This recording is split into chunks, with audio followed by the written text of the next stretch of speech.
Hey everyone, welcome to a video on the market structures that exist in microeconomics. So let's have a look. Firstly, what is a market structure? So firstly, we know what an industry is. You probably already know this, but it's a group of one or more firms producing identical or similar products. That's what an industry is. A market structure, what that does is it describes the characteristics of that market, and those characteristics influence the behavior of those firms within the industry. What are the characteristics? We're going to have a quick look. So here, firstly, I want you to pause and draw up this table. You're going to need a little bit of space to do a little bit of writing in these boxes, but it's going to be good summary notes for us. So have a pause and do that. Okay. These are the different characteristics that we will look at. These are the different market structures. So we'll go through each of those and we'll be able to fill in this table at the end. First market structure we will look at is perfect competition. We're going to look at some of the assumptions of it. So firstly, one assumption is that there are many small firms. This could be thousands of small firms. Think of thousands. Each firm, they sell a good and they've got a tiny share of the market. So what any one firm does doesn't really affect what the other firms will do because they're just one of thousands, right?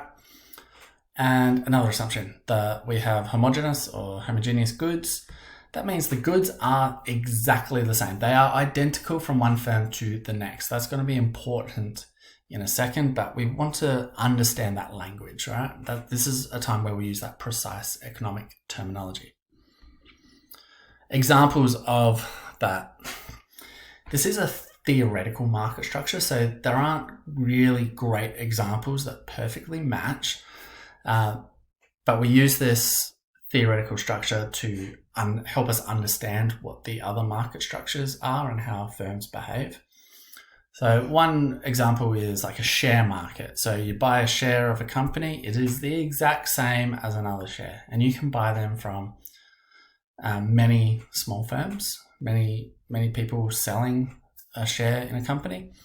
Or we could look at an agricultural market, many small farms producing essentially the same thing. So it's either wheat or rice. I'm not 100% sure. I can't remember, but they will make something that's essentially identical, but it doesn't quite fit all the assumptions. We do have some more assumptions about this market structure. So I just want to really emphasize that it's theoretical, and you'll see why. One assumption that we make about it is that there is perfect information for firms and consumers. What that means, firms know everything. So they know all the best production methods, they use all the best technology, they have access to all the same resources, they know where to get things, and consumers know the prices. What does this mean? This means in this market structure, this theoretical market structure, that no firm can create a product that's better or cheaper than one of their competitors. It's assumed that as soon as one firm knows something, every firm knows it. So you can't get an advantage in that way. And it's also assumed consumers will always buy at the cheapest price because they know the prices. They know that they're buying the exact same good. So why would they ever pay a price that's not the lowest? They'll always go to the lowest price. That is a key assumption here. What does this look like? It means they've got no market power. Any one firm has no power over price. They can't set their own price. People will not buy from them. Price decided by the market, not the firm. Now here we've got a diagram that shows the demand curve facing the firm. Now it's important to note that this is not the demand curve facing the market like we've looked at previously. This is just demand curve facing a firm. And in this case, it's perfectly elastic. Why is that? We will see. Remember, if they raise price, no one will buy from them, right? Consumers will shop elsewhere. They have that perfect information about where to get the lowest price. Because of that competition between firms, they have lowered their price to the lowest possible level where they can make some profit, where they can make sufficient profit to survive, right? So if they lower their price below this demand curve, they will make insufficient profit. They would rather stop producing and leave the industry for good. So essentially, no control over price. They are price takers, is what we call it. They take the price determined by the demand supply. So we'll see what that looks like. We've seen a market diagram before. Demand supply, we get that equilibrium price. The price of the market is the price firms must accept. They can't charge over, they can't charge under. So remember, all these diagrams, you really should draw them in your notes. They are crucial. Okay, and lastly, there are no barriers to entry. So that means if you want to start producing in that industry, you can. You just start. We assume that there are zero barriers. So no startup costs, no reason why anyone can't join the industry and start producing. Yeah, nothing stopping new firms competing in the industry. Exactly what we mean. Okay, we will look at our second market structure now. Monopolistic competition. So again, many small firms, probably not quite as many. So think fewer than perfect competition. The type of firm you might have here, a cafe, I think. So many cafes, think of just Adelaide, so many cafes, and something like hairdressers. Man, so many hairdressers around. But instead of homogeneous goods that are identical, we have differentiated goods. What that means is the goods are essentially the same thing, but they're slightly different, right? We'll look at those differences a little bit later. And rather than no barriers to entry, we have low barriers to entry. It doesn't cost a huge amount to start up a cafe or to start up a hairdressing business, because you can do it from home. Especially a hairdressing business, you can do it from home. There are low barriers to entry there. Yeah, small startup costs, that's what I was getting at. So for example, if I wanted to start up Baum's Brews that make brewtastic coffee, not a word, what I could do is I just need to buy a machine, somewhere to put it. I could just have a cart that I take to busy places, and I just need to buy, milk, coffee beans, etc. It doesn't cost that much. I could come into a few $1,000s to be able to set up, right?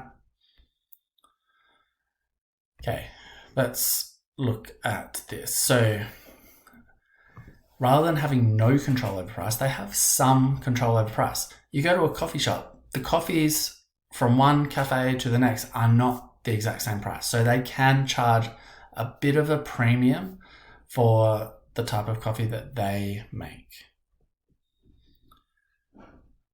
Okay, competitors sell relatively close substitutes. So you can't, if let's say a coffee sells for $5 now, that's somewhat normal now. You can charge $5.50, $6. You can't charge $10. You'll go out of business charging $10, right? So you have some control over price, but not complete control. So what they have to do is they have to compete on other things, because if you charge too high a price, people will go elsewhere, right? So you compete on other things. What could you compete on? For example, a coffee shop. Let's look at a cafe. You could compete on the type of beans that you use in your coffee. They produce a different taste and flavor, right? You could compete, and this is probably the biggest one, on the location. How convenient is it for people to get to? How many people are already in that location, ready to buy from you? Having a nice atmosphere. So that's something that different cafes do differently. How friendly is the service? How comfortable are the chairs in the cafe? Things like that. That's what we call non-price competition. And similarly, a hairdresser, they can compete on things like service. So how well they cut your hair obviously, or that skill, I've got that covered. Where it is, so if there's a small town and there is no hairdresser, that would be a great place to put a hairdresser. The comfort, is it a nice, calm environment? How good do they actually cut your hair? And also the conversation, the chat that they bring. That's something that can keep people loyal to a hairdresser. So I might have a new hairdresser start up in Meadows, but you know what? I'm pretty comfortable with mine. She's a really nice person. She does a good enough job. So even if this new one is cheaper, I'm comfortable. I enjoy spending time with my hairdresser. So I'll be willing to pay a little bit more to go there rather than go to the cheap one. So that gives them a little bit of market power, control over price. So the better that firms do non-price competition, the less they have to compete on price. Okay, let's compare perfect competition to monopolistic competition. So perfectly elastic because they are perfect substitutes. Whereas monopolistic competition, we would say that a firm there has relatively elastic demand due to close substitutes, so they can charge a bit more. They might lose some customers, but still be better off charging a bit more.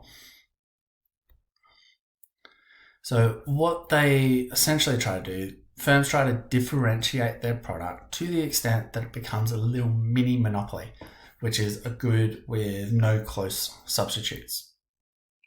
Right, so they try to make it so that cafe seems so much better than the other one that you don't really consider them close substitutes. That's what they do with non-price competition. Okay, that's all we have time for in this video. So in the next video, we'll look at both monopolies and oligopolies, our last two market structures. Thank you.